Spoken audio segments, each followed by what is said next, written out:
Hi friends, cook and ക്രാഫ്റ്റിൻ്റെ പുതിയൊരു വീഡിയോയിലേക്ക് വീണ്ടും സ്വാഗതം. ഞാൻ ഷിബിത സജീവ്. ഇന്നത്തെ എൻ്റെ വീഡിയോയിൽ ഞാൻ ഉണ്ടാക്കുന്നത് മീൻ കൊണ്ടുള്ളൊരു അച്ചാറാണ്. ബ്ലാക്ക് ട്യൂണ ഫിഷ് വെച്ചിട്ടാണ് ഞാനിപ്പോൾ ഇത് ഉണ്ടാക്കിയിട്ടുള്ളത്. വീഡിയോയിലേക്ക് പോകുന്നതിന് മുന്നേ ഈ ചാനൽ ആദ്യമായിട്ട് കാണുന്നവരുണ്ടെങ്കിൽ താഴെയുള്ള സബ്സ്ക്രൈബ് ബട്ടൺ പ്രസ് ചെയ്യാൻ മറക്കരുത്. കൂടെ തൊട്ടപ്പുറത്തുള്ള ബെൽ ബട്ടണും.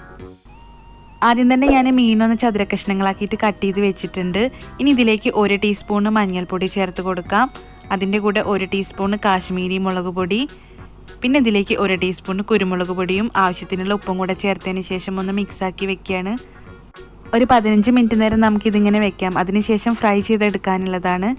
ആ സമയം കൊണ്ട് നമുക്ക് ബാക്കിയുള്ളതെല്ലാം ഒന്ന് റെഡിയാക്കി വെക്കാം.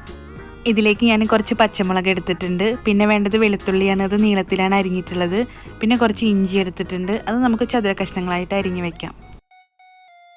ഇനി ഞാൻ ഫിഷ് ഫ്രൈ ചെയ്തെടുക്കുകയാണ്. അതിനായിട്ടൊരു പാനിൽ എണ്ണ ചൂടാക്കി ഫിഷ് ഇട്ട് കൊടുക്കാം.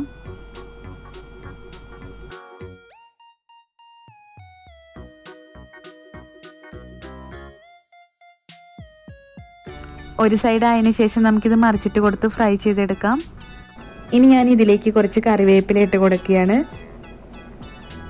ഫിഷ് നമുക്ക് ഫ്രൈ ചെയ്തെടുക്കുമ്പോൾ നല്ലപോലെ ഒന്ന് ഫ്രൈ ചെയ്തെടുക്കണം. അച്ചാറിലേക്ക് ആയതുകൊണ്ട് തന്നെ നമുക്കത് കേട് വരാൻ ചാൻസ് ഉണ്ട്. അതുകൊണ്ട് നല്ലപോലെ ഒന്ന് ഫ്രൈ ചെയ്തെടുക്കാം. ഇനി ആ എണ്ണയിൽ തന്നെ നമുക്ക് ഇഞ്ചിയും വെളുത്തുള്ളിയും പച്ചമുളകും ഒന്ന് മൂപ്പിച്ചെടുക്കാം. ഇഞ്ചിയുടെ വെളുത്തുള്ളിയുടെയൊക്കെ പച്ചമണം മാറി വരുന്ന സമയത്ത് നമുക്കിതിലേക്ക് കുറച്ച് കറിവേപ്പില ഇട്ട് കൊടുക്കാം.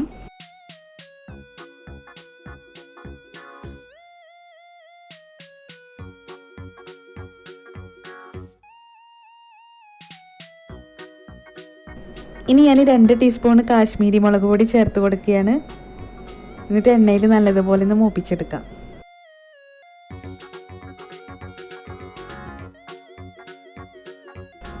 ഇപ്പോൾ ഇവിടെ മുളക് പൊടിയൊക്കെ നല്ലോണം മൂത്ത് വന്നിട്ടുണ്ട്. ഇനി ഇതിലേക്ക് ഫ്രൈ ചെയ്ത് വെച്ച ഫിഷ് ഇട്ട് കൊടുക്കുകയാണ്. ഇനി ഇതൊന്ന് നല്ലതുപോലെ മിക്സ് ആക്കിയെടുക്കാം.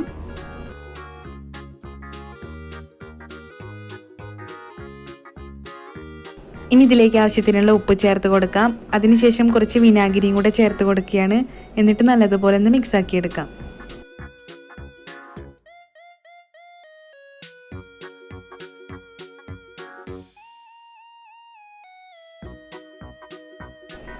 ഇപ്പോൾ ഇവിടെ ഫിഷ് കൊണ്ടുള്ള അച്ചാർ റെഡി ആയിട്ടുണ്ട്.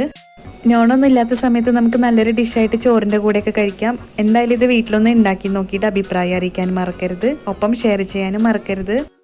അടുത്ത നല്ലൊരു റെസിപ്പി ആയിട്ട് വരുന്നവരേക്കിനും ഇന്ന് വിട പറഞ്ഞു പോകുന്നത് ഷിബിത സജീവ്. Thank you.